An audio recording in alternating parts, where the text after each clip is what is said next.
So eloquently said, I am going to talk about this project that I started about 10 years ago called the Culinary Breeding Network. I work at Oregon State University, where I am what's called a professor of practice, which means I'm not a teaching professor. I'm a professor that does research and outreach of the practice is like practical application. So I work very closely with farmers, and you'll see that in this presentation. And I almost solely work with organic farmers and those that do direct marketing, in that they sell directly to consumers via CSA model, farmers markets, and directly to restaurants. But I do work with some wholesale farmers. Okay, so I'll go through this and talk to you about when I started at Oregon State University in 2005. I worked on a project that focused on solving some issues with growing organic potatoes. And I think that all the work I do is very applicable also to gardeners like yourselves. I'm working with farmers, like there's farmers in this photo here. They're vegetable farmers. And they sell in the way that I just mentioned, like farmers market, CSA, and restaurants. They grow a lot of different vegetables, and they are all organic.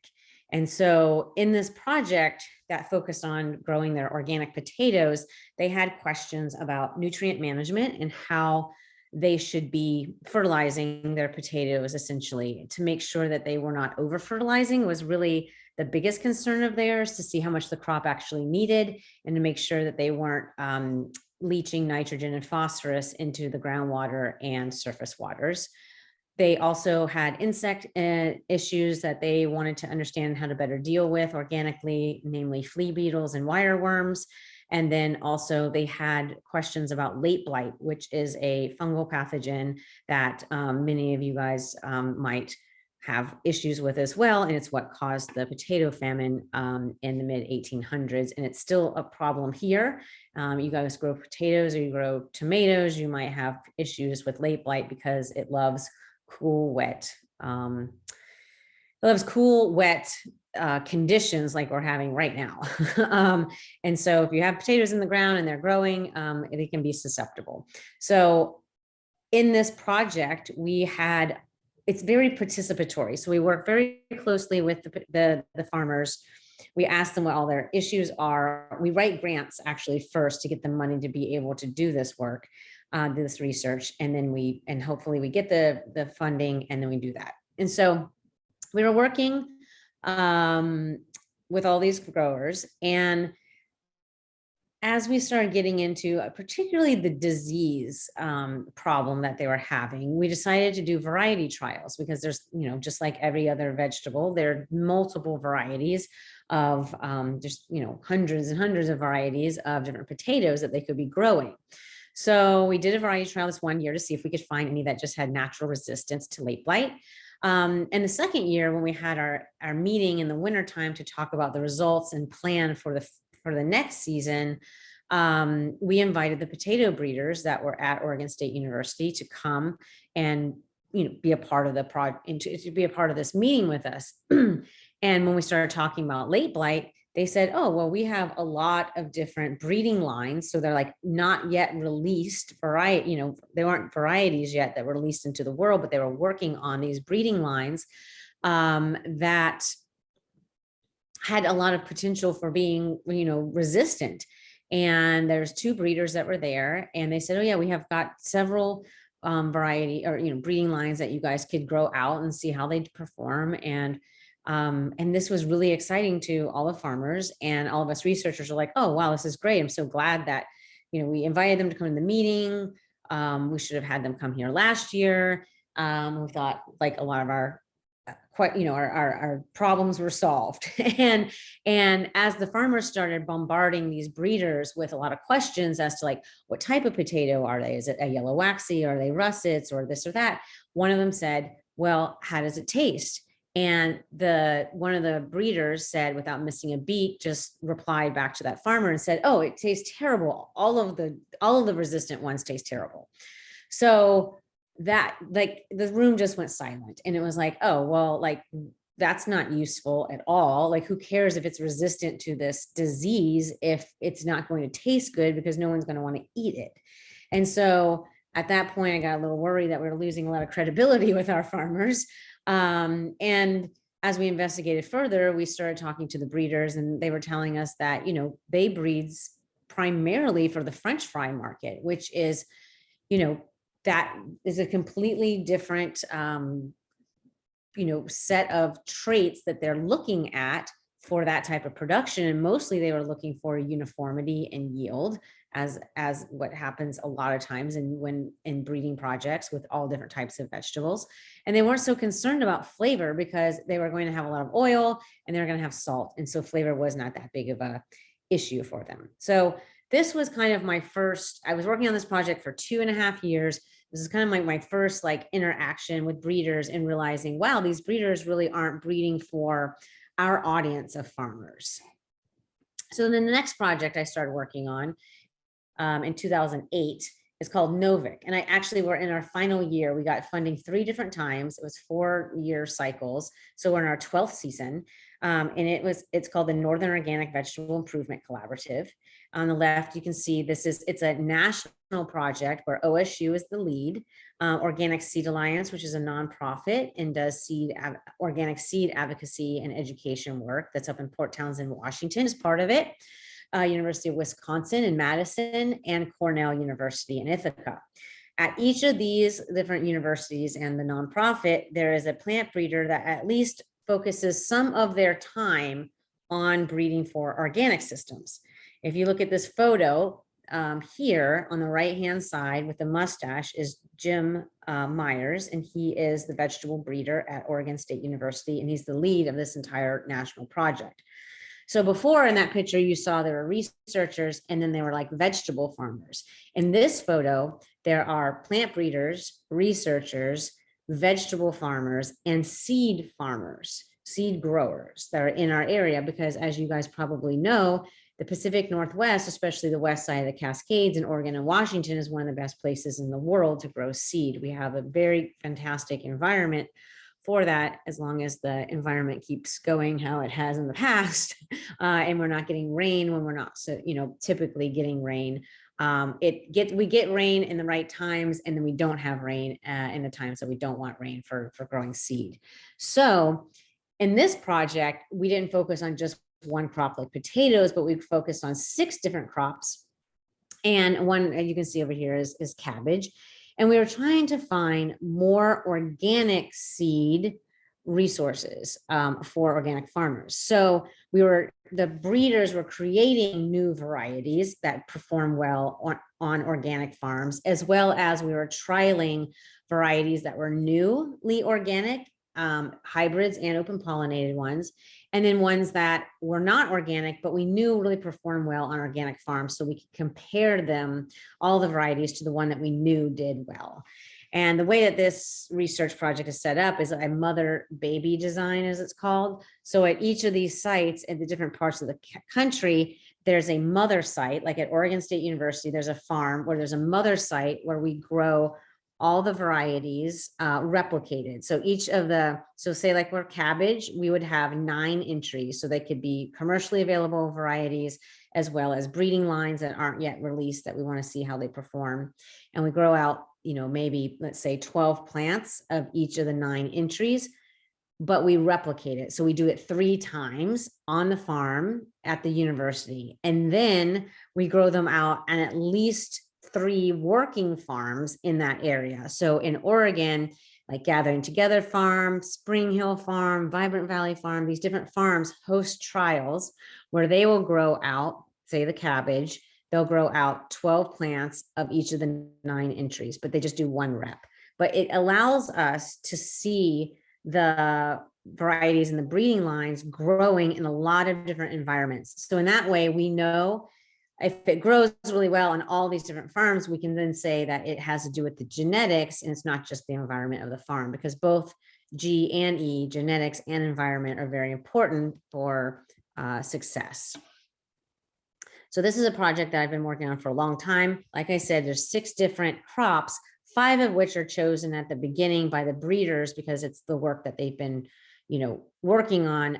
You probably know, like for a new pepper or a tomato or a cabbage, it's going to take about a decade to create a new variety. So these are things they've already been working on. And, but we leave one slot for the growers in that area to tell us what they want to work on. So this one particular year, it was peppers. And there was a pepper that was called Gypsy, and maybe folks have grown it before. And in our annual meeting in the wintertime at Silver Falls, one of the farmers said, I really love growing Gypsy. It's a sweet Italian pepper. It's red, it's early, it does well on our farm. Our customers really love it. We have, we sell it at the farmers market and we sell it to chefs and everybody really likes it. But it's a hybrid and I can't find enough seed of it. Last year, I opened up the seed catalog and I tried to place an order, but they didn't have enough.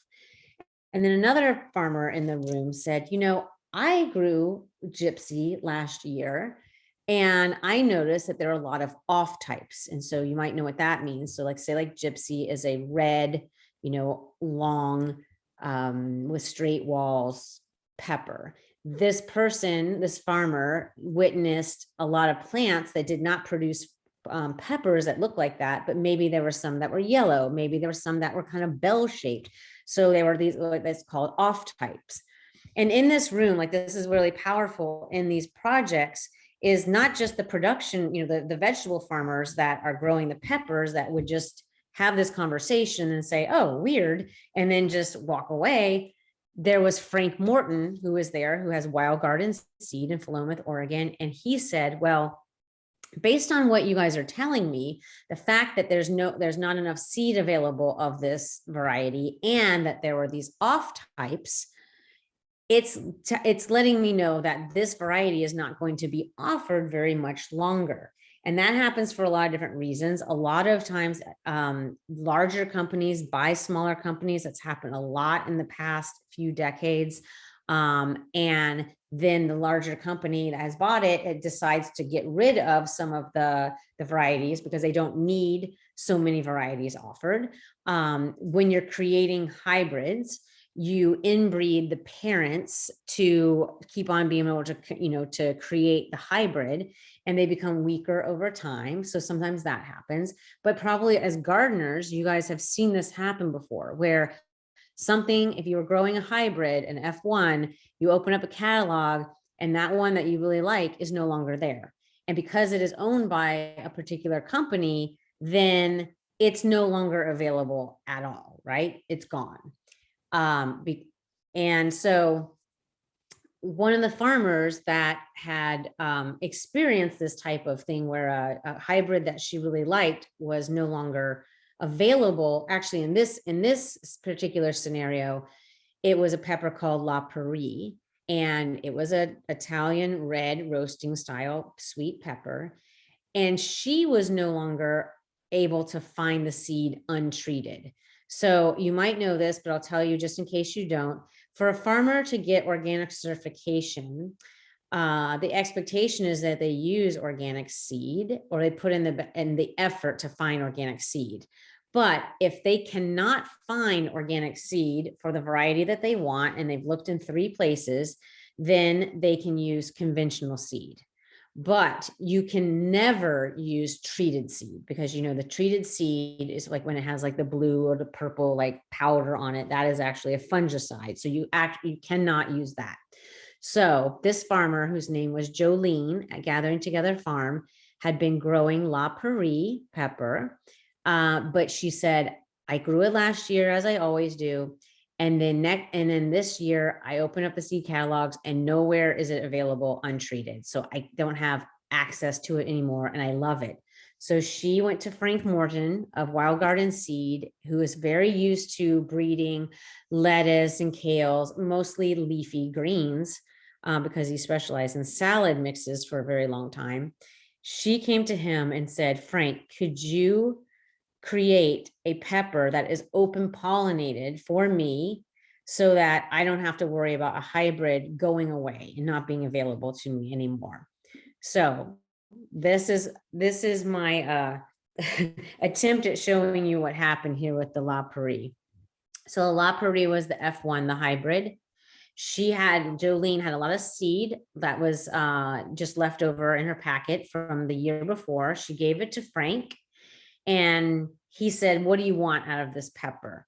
And she said, and she described what you see here. "I want a very like Renaissance looking crumply walls, red pepper, thick walls. I want it to be glossy. I want it to, the plant to be very strong where it produces a really nice canopy so the plants don't get sun scald. I want the plants to stand up on their own and not have to be staked." She described all of the things in the field, as well as what it looked like that she wanted him to do for her, to create for her. And so this is not like a breeding project where he's crossing two new things. He's actually just growing the seed out. And then he saved the seed from the best plants from that hybrid that he grew out. The hybrid, it all looks, it's very uniform. It's very vigorous. He saves the seed from the plants that he thinks looks the best. And then when he planted them the next year, that is the F2 generation, he was so shocked because he got all of these different looking peppers, and they were little bell types. They were orange, yellowish orange ones. There were red ones. They looked so different from one another, which suggests that the parents of this La Prairie, these inbred parents, the mother and the father, looked very different from one another, just as if two humans would have, 50 babies, they would all start expressing all these different genetics and look different from one, potentially from one another. Some will look the same, some will look different.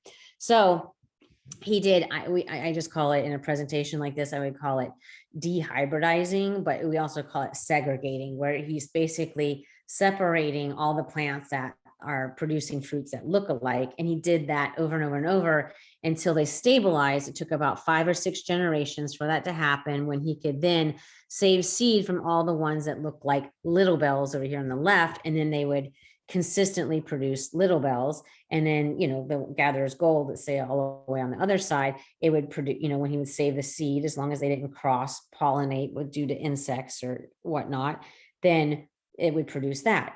So what this allows is, he created these. So if you open up Wild Garden Seed catalog, you will see all of these varieties. And this is many years ago. He has way more peppers that he got out of just, dehybridizing this one pepper. It's been really incredible. But what it does is it's open pollinated. So that allows anyone, as long as it doesn't get, cross pollinated due to insects, then you can save that seed yourself and, grow it over and over and over. A farmer could do that if they want to. And as you know, when you do that with a hybrid, as we saw with, this example with La Prairie, if you save the seed from a hybrid, and maybe some of you have before, depending on what those parents look like, you could get something that looks similar to the hybrid, the F1, or you could get something that looks very, very different. So, which is fun for us as gardeners, but is not fun for farmers. They don't want to do that.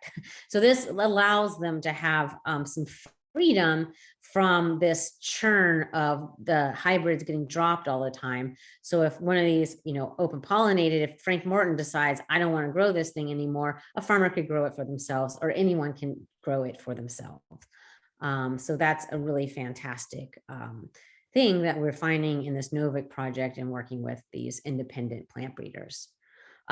So what I want to say is, I was doing these trials, as I told you. We grew them out. We took all of these. So I should go back to this. We took all of these varieties here that were Frank Morton's, along with the gypsy pepper that I was telling you about, that was very of interest to the farmers that we were working with, and several other peppers that were commercially available. We grew them side by side and compared them. And I was very, very impressed with the open pollinated varieties of Frank Morton's. And sometimes you can see a real difference between the performance of open pollinated and hybrids really living up to their expectation of being very vigorous and very uniform. But in this circumstance, I saw Frank Morton's open pollinated varieties performing just as well or outperforming the hybrids we were comparing it to. So that was very exciting for me. But I knew in the end, what does it taste like? And that's what we really needed to understand. And we weren't doing any real tastings. And I worked at the farmer's market for Gathering Together Farm at that time and knew a lot of chefs. And I thought, well, who better to taste peppers and tell us which ones have the best, flavor and the best texture, et cetera, than chefs. So I asked about 25, 30 chefs to get together on a Monday during the day and taste these peppers. And we had them taste them sauteed and raw and roasted. And they evaluated them on that. And then they also evaluated just their appearances of them. And so we did this, you do it in silence. A lot of times you put in earplugs, you can put on a blindfold. You really are concentrating very much on what you're experiencing to determine, how you like it and to be able to rate it. By the way, this is way too many to ask anybody to rate. I didn't know. It was the first time I'd organized a tasting. So this is just way too much. But the chefs did a good job because they get palate fatigue way less than we do as normal humans. And they did a really great job.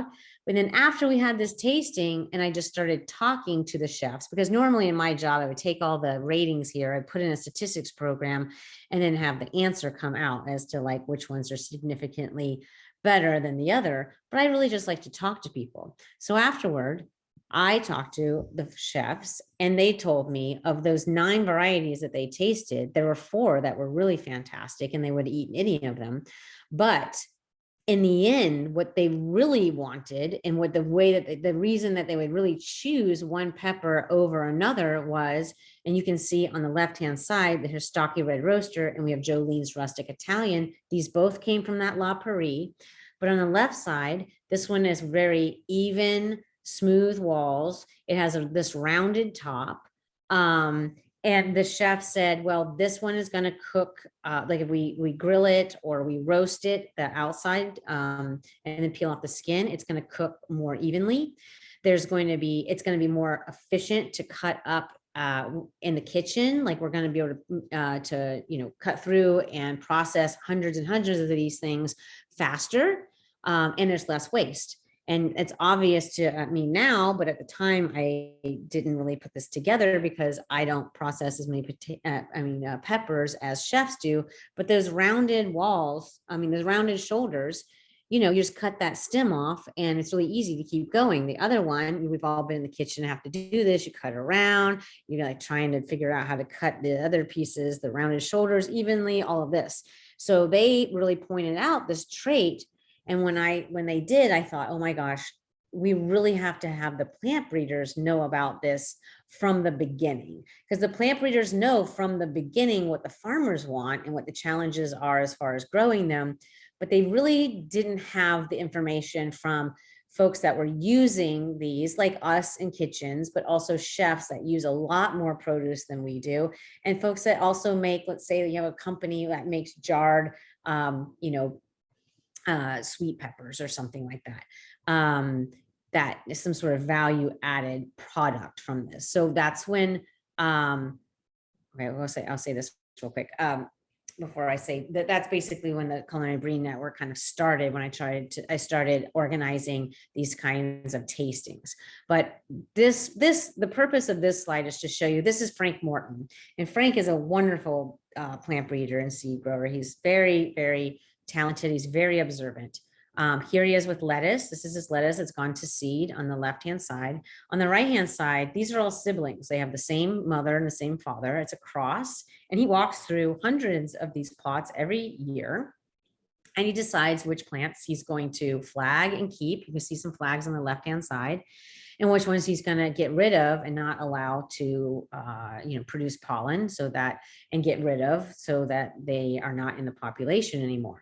But the reason I have the slide in here is because Frank is alone by himself in this field. He's making all these decisions by himself. And while Frank makes very good decisions, The point is that he's doing it all by himself, and it's only his opinion on the shape, size, color, and flavor of these plants. And so the idea of the Culinary Breeding Network is bringing more people into that process, because there might be other folks that actually have a lot more experience and a lot to say about what they would like in lettuce or peppers or other crops. So the following year, after we had this sweet pepper tasting, we invited chefs and some farmers and some folks that were in management at the Portland Farmers Market to actually participate in a breeding project. So this was, these are peppers that are low heat or sweet or mild habanero peppers that Jim Myers was breeding for the, our climate, which our climate is hard to grow these kinds of tropical peppers because these are really late season. A lot of times when we try to grow habaneros, you might have had this experience, it gets cold and it frosts and the plants die before you even get the peppers to ripen. So he was looking for creating a new variety of pepper that was earlier, and then also had really good plant architecture, so you didn't have to stake them. And he had a lot of things that he was looking at in the field. But once again, if you look on the left-hand side, look at all these are the phenotypes, right? What they look like. There's so many different shapes and size and colors and flavors. And he really didn't know which ones people would be drawn to. So we invited all of the people at this tasting to taste. I think there were 5 of them that were the best performing in the field. And so we brought those to everyone and we tasted them sauteed and roasted and raw, I believe, and looked at them, and people gave him their opinion. And then he knew which ones that he would move forward with based on what people liked. And then that I consider this particular tasting, when we invited people to be part of the breeding process and the plant breeder made a decision based on what we found, what the results were of that tasting, is when the Culinary Breeding Network started. And so we said it in the beginning, but it really is this mission to build communities of all of these different stakeholders, meaning plant breeders, seed growers, farmers, produce buyers, chefs, to improve the quality of vegetables and grains. And that happens in a lot of different ways. And I will show you some of those ways. So as we said at the beginning, I work for Oregon State University. I mean, I'm all self-funded. They don't pay me. I have a position there, but I have to find all of my own money to keep myself employed there.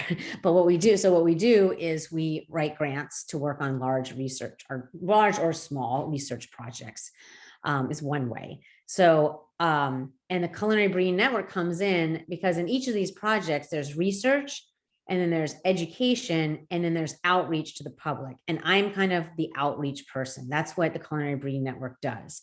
But in addition to that outreach to the public, it is like kind of building community and bringing people in as part of the community into the breeding projects. So whether that's if we're working on grains and we need to have bakers, or we need to have people that are milling, or we're working with chefs, then I am the person that is trying to forge those relationships, find the most important relationships, introduce them to the researchers, and to be part and to get them as part of our project. So it's kind of building this community and trust within the project between the researchers at the university and these other stakeholders. And then having the outreach events and activities. So I'll show you some of those, but these are some of the projects that I've recently been working on. The value-added grains, the barley, and the Novik are all very big national breeding projects. The Eat Winter Vegetables, Eat Dry Farm, and Radicchio are more of awareness campaigns and just marketing and promotion of these things that we would like people to be more appreciative of, because there are things that growers in this region can be growing more of, and especially during the winter months, that if people appreciate them more, then the farmers could sell more, and that's great. So I'll get into a little bit of that. So the outreach events and the marketing campaigns that the Culinary Breeding Network does. I'll tell you a little bit about that. And maybe you've heard of this one. This is what most people think about when I think about the variety. I mean, the Culinary Breeding Network is it started smaller. It started with about 100 attendees. And the last time I organized it in January of 2020, actually it was February 2020, right before COVID. There were 750 people that came to it, I believe. And I was at the Red in Portland. And this is a very big event that has plant breeders at different tables showing what plant breeders do, showing the types of decisions that they make, and allowing you to taste breeding lines and different varieties of the same vegetable and grain side by side, talking to the plant breeder, telling them what you like and don't like, and then they're matched with a chef that then makes a dish for you to taste. So here is an example of some of the tables. We had 130 participating breeders and researchers, farmers and chefs. We have like a squash breeders up here on the top right-hand side. There's Jim Myers on the bottom with his tromboncino squash and his mild habaneros matched up with a farmer and a chef there. On the bottom left, there's our dry farming collaborative that's at Oregon State University. And there's a lot more interest in this as we're having issues with, climate change and less water. So this is some of the tables. Here's an example of the beet table where you could go up to the table and taste side by side 4 different, I think there were 6 on this table, 6 different raw and roasted beets. And there's a code, so you can just vote on which one you like the best. But on the other side of it, you could turn it over, and you, like as gardeners, you could go up to it and be like, oh, wow, I really love this one, B0, 104, turn it over, and you would see what the variety is, and then you can grow it in your garden next year. And it's a place where farmers get to check out which varieties that they might like, and also be there with chefs that they sell to, and talk about which ones they would want to buy. A lot of networking happens. So, and this is the carrot table, and this is an example. They're coded here because these are actually breeding lines. They're not released. These are variety or breeding lines that are doing well, growing. And this is, I think, into its like 6th or 7th year of breeding for organic systems and increased, better flavor and increased nutritional value in different carrots. And the breeders there, and they want to hear, which carrots do you like? Do you think that PO 252 looks great or not looks great? Would you eat it? Would you buy it? And so the breeders get a lot of information in one evening, much more so than they usually get for the whole rest of the year. A lot of times they tell me. And again, they're paired up with a chef that makes something usually really very fun and very like creative. Never things that you would make at home. For instance, this is Frank with a lot of these are all different parsleys from different parts of the world that taste very different from one another. And it really challenges what we think of as parsley. And the pastry chef Nora here that made a granita with it. And it's really fun. And it's quite educational too. So it's a really good combination, and it gets people in the door, and we get to talk to them about pretty serious issues like climate change and why we want to grow organically. Yeah, that's good.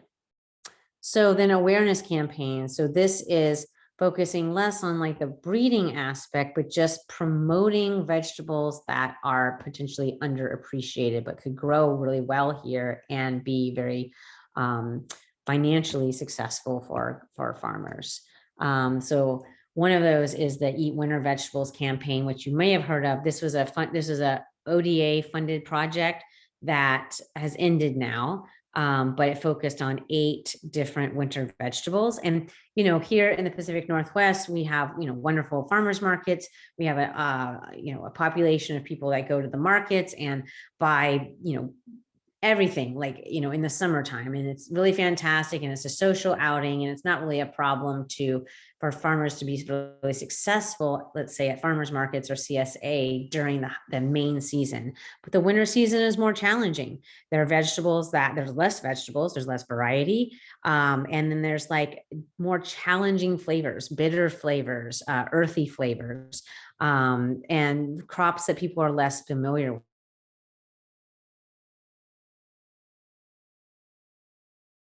And then I'm also working with the Dry Farm Institute to promote growing dry farmed crops, some certain crops dry farmed. So the Fill Your the Eat Winter Vegetable campaign, we had a Fill Your Pantry and a Sagra, which is a celebration. It's an Italian word that is for like as a festival in an area that celebrates something that's important to that area. So it could be a vegetable or it could be a dish. So we really celebrated our vegetables at this, and at the same time where the farmers were selling the vegetables, and we gave out. So it's a really big event. This was at the Red, the Eco Trust building in Southeast Portland. We had different culinary experts showing. The middle one is Tim Wastel, who's a chef, showing how to safely butcher winter squash. And then on the left-hand side, right-hand side, local kind of culinary advocate educators showing people right there how they could make something with cabbage and celeriac that is really tasty, easy to make at home. So the difference then, you know, the opposite of what we do at the Variety Showcase, where the chefs make things you would never make at home, but they're making like a celeriac, you know, soup that's really delicious. People come, they taste it, their children are there, they love it. We give them the recipe, and then hopefully they go and buy celeriac and eat it, you know, that week, and then for the rest of the winter time. So it really is like we're the winter vegetable cheerleaders at this event. We had a whole room that was dedicated to radicchio as well as garlic to dive even deeper, because there's so many different types of each of those crops. We had experts at the tables there explain to people the differences. We do have a Eat Winter Vegetables website that you can go to, and all of the recipes that were tasted at the event are at the Sagra are on there. They're really fantastic. So I encourage you to take a look at them. We're getting toward the end of these, the winter, but there's still some really fantastic vegetables that we can be enjoying. And these are some really great recipes. And then we also have had a Sagra that focuses on radicchio, because radicchio is a crop that grows very well here in the Pacific Northwest, but by many people is pretty foreign, as well as it can be quite bitter if not prepared properly. So we're trying to get people really excited about radicchio. And this is an event, the Sagra is an event that happens it did happen in Seattle pre-COVID. And then we actually, during COVID, we were supposed to have the Sagra, and we didn't because of COVID, and we did it all online actually. So there's a YouTube site, the Culinary Breeding Network YouTube site, and we did an entire day, 7 hours of rad TV is what we called it, in the spirit of MTV. And we had speakers from Italy as well as the Pacific Northwest. It's all recorded. We had over 1,300 different like unique individuals on live when we did this day, which was like astonishing to us, but it's all also you know, recorded, and it's on the YouTube site. You can check it out there. And then this is also, I just wanted to remind you that on that same Culinary Breeding Network YouTube site, there are a lot of different videos since then. The first one we did was all about radicchio, but then I had the Sagra online, and we did like 5 months of programming about winter squash and garlic and brassica. So there's a lot of really fantastic information on there. If you ever want to check it out, I really encourage you to. Another thing that I've been really focused on, particularly with this, with the radicchio work, is working really closely with Italians, because they have, they've been growing radicchio, and it's part of their culture for hundreds of years. And so this has been a real big focus of mine for quite some time, is the radicchio work, and it's having a good impact. I led a bunch of farmers and chefs on a radicchio expedition right before COVID in 2020. We'll be going back here actually next month to learn more about growing radicchio. Here's all the individuals that went. There was a lot of Washington farmers, but some Oregon farmers as well. I guess maybe half and half actually. Some chefs and some journalists too. Just some of the folks that we visited. On the left-hand side, these are both seed company owners, and that's been one thing that's been like a huge success. Is one of the reasons it's been really challenging for growers to figure out how to grow radicchio is that we didn't have really good quality seed. And so we have created these really great relationships with folks in Italy that are now getting their seed over here to us. And the farmers are finding it to be a lot more successful. And we're learning a lot from them and how to actually grow it as well. This is some of the forcing, which is when you take it out of the field and you put it into these troughs and you kind of suppress it from light. And then you pull them out and they turn into these really beautiful, vegetables that look like flowers. And then we had an event over there. There's a farmer that I work with over there, and she was pretty inspired by the Sagra events that we were doing here, which is funny because I started doing those because I was inspired by the Italians. So it's like me becoming inspired by Italians and the Italians getting inspired by what I was doing. And it's been this really cool, like, building upon one another. So she had this event called the Jazz there that celebrated winter vegetables and created a lot of connections between really exciting, a lot of very young farmers actually in the north. You can see them right here. They're all like, most of them were actually like in their 30s, it seemed like, that were farming and doing some really cool things and live pretty far from one another, but they all got together at this one event. This is one of the tables showing off some of the things that they were growing and the seed that they were growing. Just different local vegetables that they have there that are pretty different than things that we've seen. I'll skip over this. This is a project I'm working on right now with WSDA that's specific to radicchio. We have a website, chicoryweek.com, if you want to check out everything that's happening with radicchio. There's two different Instagrams that I have. I use Culinary Breeding Network for all of this type of work, but then there's also one very specific to radicchio called Chicory Week. If you use Instagram, there's a lot of really great content there. There's been a lot of press around radicchio. This is one thing I also try to do in trying to promote these different vegetables, is get it into popular culture. So that when you open up a food magazine, we see radicchio and people get curious and want to start buying it from the local farmers. This is just something I'll show you really quickly. I had some farmers that were really interested in having a flavor wheel created for tomatoes or peppers, sort of like a wine or a coffee flavor wheel. And I didn't have any funding to work with tomatoes or peppers at the time, but I did with winter squash. So we convened a bunch of coffee roasters and wine makers, actually, they're very good at this. And they were able to identify the different flavors that they were experiencing in winter squash. And it culminated into a flavor wheel for winter squash. And this has been really useful for a lot of farmers trying to sell different types of winter squash to differentiate them between one another, because people usually eat a lot of butternut and delicata, and neither of those store really well. And so there are other squash that store very well, but are less known by consumers. So the idea is that to have this lexicon, this language that we can use to describe the flavors so that we can really differentiate the different squash from one another. Suitcase Seeds, this is kind of, this is a little project that I just have that cute name, I guess, and it has a lot to do with that cultural aspect of this work and bringing over varieties, and mostly facilitating the bringing over of varieties that seed growers or farmers are wanting but don't get access to. So they could be from Italy or France or Japan.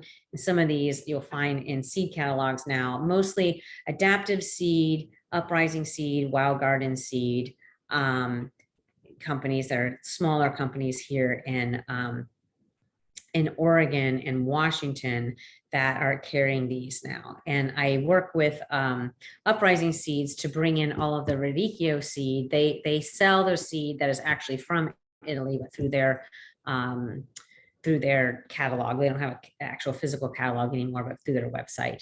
And so this is our Gusto Italiano project. Upcoming events, I'm taking this trip to all these growers on this trip to Italy to document more about growing radicchio, the history and culinary usage of radicchio. We are going to have a lot. So if you're interested in radicchio, we are going to have a chicory week that will happen in Oregon and Washington with a lot of public events. And we'll have one of them, it will be the Sagra that will happen on October 28th at the Red in Portland. So I encourage you to, if you want to keep up with that, follow the Instagram. The Instagram is really the best way to be keeping up with all of this, the Chicory Week and the Culinary Breeding Network, to find out more about that. And then we have another Italian event as well called the Jazz that we'll be doing at the end of the year.